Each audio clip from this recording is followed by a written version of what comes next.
Hello, everyone, and welcome to my preview of the Pro Wrestling Noah's 20th anniversary Noah the Chronicle Volume 4 show. What a fucking mouthful that is, but has the biggest main event, I think, in the Japanese pro wrestling right now, at least in 2020. Kazuchika Nakajima, the Noah N1 Victory Champion, taking on his former Axis tag partner and the man he stabbed in the back, Go Shiozaki, the GHC Heavyweight Champion. Talk about a match. I don't think there's a match this year that I've been more excited for going into it than this. As far as this show in general, you could catch it. Fight TV. It's $20, but I think that made it worth the price of admission, if you ask me. But as far as the card goes, it is a 8-match card, 4 titles on the line as the GHC Heavyweight Championship, Tag Team Championship, the National Championship, and then the Junior Heavyweight Tag Team Championship. So they got a lot of fun stuff. The third volume, which was back in September, weirdly enough, that was the Keno Go Shiozaki title for title. I would say it was unification, but it wasn't a unification. Just double champ type of thing. Could have been a situation. Thank God they did not do that. That would have been a huge mistake. That also had the Kaiji Muto Kaito Kiyomura match, which, oh boy, that was certainly a match. So we'll start with the opener. It's an 8-man tag. Muhammad Yan, Hajime Ohara, Yohei, and Seiki Yoshioka takes on Yoshiki Inamura, Junta Miyawaki, Shinya Okada, and Yasuka Yano as this 8-man tag, kind of a mishmash of fellas, as Muhammad Yan just celebrated his 25th anniversary as being a pro wrestler. That was, Muhammad Yan was always a soft spot for me in the mid to late 2000s pro wrestling. Now, the really was like the funky weapon before, Raisuke Taguchi kind of became that with the big ass fro and whatnot. I loved him so much. So this 8-man tag, there's a lot of guys that are great in this matchup. Yohei's great, Yoshiki Inamura's great, Junta Miyawaki's great. Kenya Okada is becoming quite the little hand. He's probably going to be someone, not yet, a couple of years down the line, I think he's going to be a fucking problem for someone. He's going to be great. Maybe not great. Maybe he's going to be very good, though. I'll say that. I'll back my wording on Kenya Okada there. As far as who's going to win this damn thing, Yohei could win. Yoshiki Inamura could get a win, which I think that'd be pretty huge for him. He could kind of, had his 1 year in pro wrestling. No, he had a tough N1 victory. It was a tough-ass block. Would love to see him, get a big win here, even though it's in the opener of a fucking show. Still, it'd be a nice win for him. He could use it more than really anybody in this matchup. Junta Miyawaki would be someone even that's a long shot for him getting a pin. Same thing with Kenya Okada. But yeah, those are kind of my two main things. I'm going to go with Yoshiki Inamura. I think he's going to pin Muhammad Yan. I think that's a big time. That's the biggest name value they got. Might as well try to make a store out of it. Even though it's the opener of an 8-match card. You never know. You got to build them up somehow. With some wins, that will happen. As the next tag match, it's just a regular tag match. Bit of a junior tag match.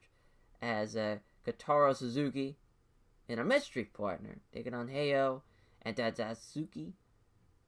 There we go. I always fuck that up though. It takes me, it's a 2-time thing when I pronounce Tadazuki. But the tag match, a little junior tag match, was the second man on the undercard. Who is gonna be the mystery partner? I really have no idea. I don't have the slightest inquiry on who it's gonna be. I don't think it's going to be anybody huge. I don't think it's going to be like a big-ass name. It's probably going to be someone from Noah's past that has teamed with Kotaro Suzuki before. That could be fun. In a perfect world, it'd be someone like Ricky Marvin. That'd be fucking crazy and awesome. But I don't think Ricky Marvin's going to be coming over to Noah anytime soon. That'd be awesome. That'd be a fun blast from the past. That's just like the dream, to have Ricky Marvin be the mystery guy. But that kind of wouldn't make any sense. But, I'm going to go with the Kotaro Suzuki and mystery partner getting the win. It kind of makes sense. Kotaro Suzuki, man, back in back in the prime of Pro Wrestling Noah, was destined to be greater than he kind of was, to my opinion. He was a junior that was brought in roughly around the time, around 2002, 2003 is when he kind of graduated out of the dojo and was part of the Pro Wrestling Noah roster, but he was someone that I always thought should have been like way better than he always was. Kind of towards like the tail end of the prime Pro Wrestling Noah, he started getting really good, but then at the same time, it wasn't just like the junior roster wasn't as stacked as it was when he was coming in as more of a younger, fresher, right? Because you have, you're in the same junior division as Kenta, Naomichi Marufuji, Ricky Marvin, Too Cold Scorpio, even when he would just kind of wrestle sometimes as a big-ass junior. Maybe, really wouldn't say he's a junior because he's just a giant man. He was more of like, just a high flyer in general.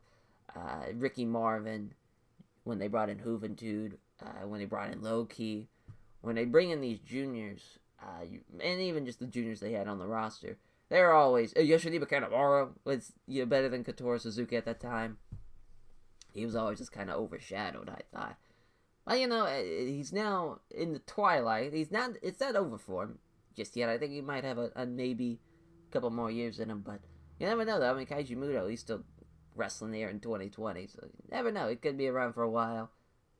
Kotaro Suzuki, mystery partner. I'm excited to see the mystery partner as 6-man tags. The next matchup as Kazuki Fujita, Kendo Kashin, and Nozawa taking on Masa Kinomiya, Manabu Suya, and Neo. Man, what a 6-man team of Fujita, Kendo Kashin, and Nozawa. Awesome. Love everything about that. That's obviously the shooters of Kazuki Fujita and Kendo Kashin, and Nozawa just being a crazy person. So yeah, this is another, obviously Kazuki Fujita and Masa Kinomiya, anytime they get in the ring together, it's always fun because they're just two big motherfuckers beating the shit out of each other. As Kendo Kashin, it's crazy again. He's another one. Like, he's been around obviously forever. He was like a guest trainer for NXT for a hot ass minute in the Performance Center. Just that was always like a wild, like, what, the Kendo Kashin's training at the Performance Center? Makes sense. I mean, a shooter, a fun junior. I think he was underrated in his time, as he's kind of now remembered as like the guy who was fought in fucking Pride and stuff. But Kendo Kashin, I always loved him. I thought he was an awesome fucking, like, especially in that time of kind of like the late 90s or early 2000s juniors, with the legitimacy of like being a shooter and whatnot, and slowing down and trying to get a hold and stuff like that, not just flying around trying to kill each other. Worked a different style, and I respected that. As far as who's going to win this goddamn thing, I'm going to go with the Kazuki Fujita, Kendo Kashin, Nozawa team. Masa Kinomiya and Manabu Soya, those two, Masa Kinomiya is already, at the top of it. Maybe the outside of the top, really, 4 of what Pro Wrestling Noah has right now. But just kind of I would say a prelim, upper mid-card main event, outside the main event level talent. So technically, he's probably the biggest name in this, but you have the actual like veterans of Kazuki Fujita, Kendo Kashin, and even Nozawa too. Maybe Nozawa's not really even on that, because Nozawa's just kind of was always a mid-card, under mid-card. Just had a crazy look to him. But yeah, that's going to be a fun little matchup. So the next match, singles matchup, Kaiji Muto versus Shohei Taniguchi. So Kaiji Muto, so far since his, kind of full-time spot of Noah in the late 2019, around, September, or no, it was more like October, November, was, because the November was him versus Naomichi Marufuji in the singles match. So he's had 2 singles matches. One was against, Naomichi Marufuji, the other one was against Kaito Kiyomiya that we talked about earlier. He hasn't lost yet in a singles match in Pro Wrestling Noah. I don't think he's going to lose here. He's going to beat Shohei Taniguchi here. I think it's pretty much a given, the way he's been booked.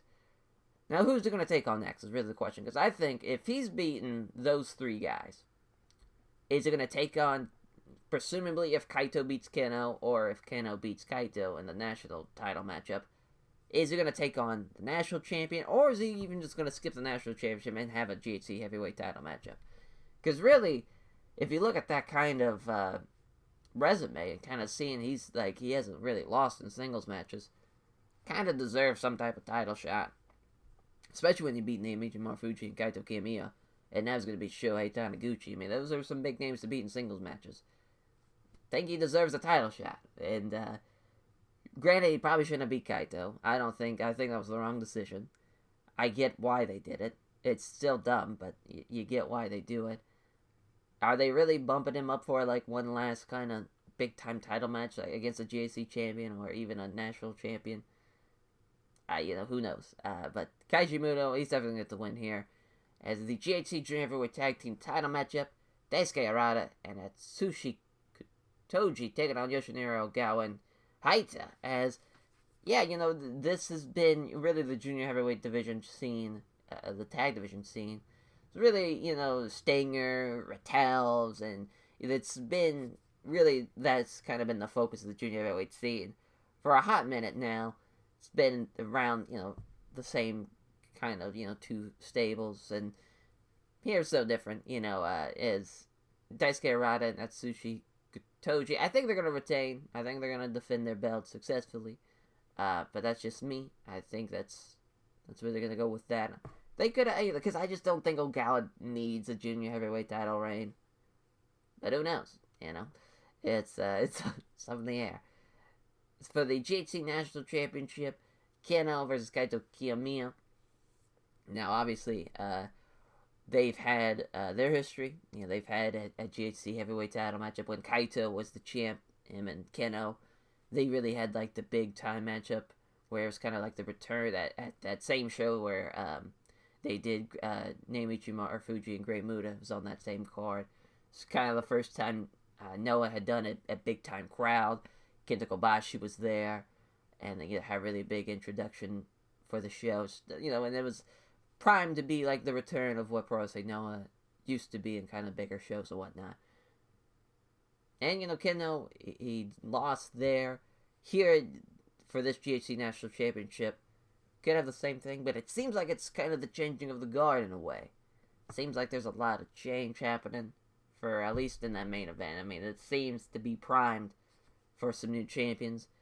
Kaito Kiyomiya, it's tough because he lost back in September to Muta, so this is kind of like his first big singles matchup since that loss against Keiji Muto.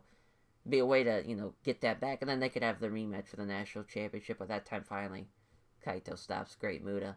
But I really don't want to see that rematch because that first match fucking sucked. Granted, it went on way too long for what Keiji Muto could do. It was like 27 minutes.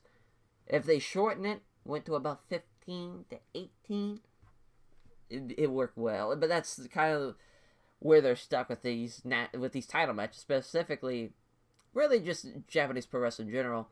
But really, Pro Wrestling Noah, they have a tough time of not making their title matches 20, 30, even 40 minutes for those GHC heavyweight title matches. They need to just get away from that formula sometimes. You can't be too predictable and can't be too formulaic about it. You have to mix it up, and that's a great mix-up. Because Keiji Muto, there's no way. It's best for him to go 12, 15 minutes to get the best out of both Kaito Kiyomiya and get the best out of himself, too. But yeah, I'm going to go with Kaito getting the win here, though. I'm going to go with it. I think they're going to do the rematch. I don't think they'll do it in 2020 anytime soon. I think they'll do it at 2021. They might do it at, like a January 4th show to combat what, obviously, New Japan's doing. But that'd be fun. That's, and he'll get his win back over Keiji Muto, hopefully in January. And he gets his... Keno just can't seem to beat Kaito. It's kind of like the story we're going with, at least for now. As the co-main event, GHC Tag Team title matchup, Takashi Sugiura taking on Kazushi Sakuraba taking on Naomichi Marufuji and Masakatsu Funaki. I love everything about this. 3.5 I'll go with Naomichi Marufuji, because those kicks looks like he would fuck somebody up, but we can't really know because he's never competed in some type of mixed martial arts or kickboxing event. But Takashi Sugiura, obviously a bad motherfucker. Kazushi Sakuraba, a well-known bad motherfucker, as is Masakatsu Funaki. And Naomichi. I love this tag match. I love it so much. This is great. This is, maybe just personally, I'm excited for it. Is it going to be like a barn burner fucking 3, 4, 5-star match? No, probably not. It's probably not going to be that. But it's just going to be 4 grown-ass men beating the shit out of each other. Nothing, that's just what pro wrestling is about. That's what Japanese pro wrestling is about. Just grown-ass men, grown-ass Japanese men in this case, beating the absolute shit out of each other. And that's what I want. That's what I'm paying to see. And that's what they're going to do. As far as who's going to win this goddamn thing, the M Alliance of Naomichi Marufuji and Masakatsu Funaki. The M Alliance could use something kind of big like that if they beat them here, and then you have Kaichi Muto and Kaito for the national title. And presumably whatever's going to happen in the heavyweight title. I don't think you can have really another M Alliance guy, unless you have Mazaki. You could have Machizuki take him on. That'd be fun, Machizuki, and I'm assuming it's going to be Katsuhiko Nakajima. That's a fun-ass card. That's a card I can get behind. That's just, that's me, though. But I'm going to go with the M Alliance getting the win. New GHC Tag Team Champions. As Takashi Tsuji and Kazushi Sakuraba, I don't feel like they've had that long of a reign. Off the top of my head, I don't remember how long it's been, but it hasn't been that very long. From what I can, time has escaped me thanks to this COVID, but, and whatnot, but it definitely hasn't been longer than like 6 months. Definitely hasn't been longer than that. But yeah, the new champions, M Alliance, Naomichi Marufuji, and Masakatsu Funaki. Even though they're not really a great, team, Masakatsu Funaki and Naomichi Marufuji, it's just the way Pro Wrestling Noah is in 2020. The best tag team in the world, maybe not just the world, but best tag team in Pro Wrestling Noah disbanded, so we're kind of left in shambles with this tag division. We just got to piece it back together. But there's still some great ones, though. Masaki Nomiya and Yoshiki Inamura, they're great. They're great themselves. But as far as that goes, M Alliance getting the win as the main event. GHC Heavyweight title matchup. Go Shiozaki, the champ, taking on Katsuhiko Nakajima, the challenger. The man, his brother, his teammate, Axis, turns his back on him before it wasn't even necessary. Didn't even need to do it. He could have won the N1 victory, and it would have or even have just asked Go for a title shot. He would have gave it to him. Go said. That's how much he loved this man. Nakajima didn't care. He wanted it now. He wanted to make a statement. Fucking stabbed him in the back. Wins the N1 victory, and now we get the title shot. This has been quite the little build. I've loved this so much, every step of it.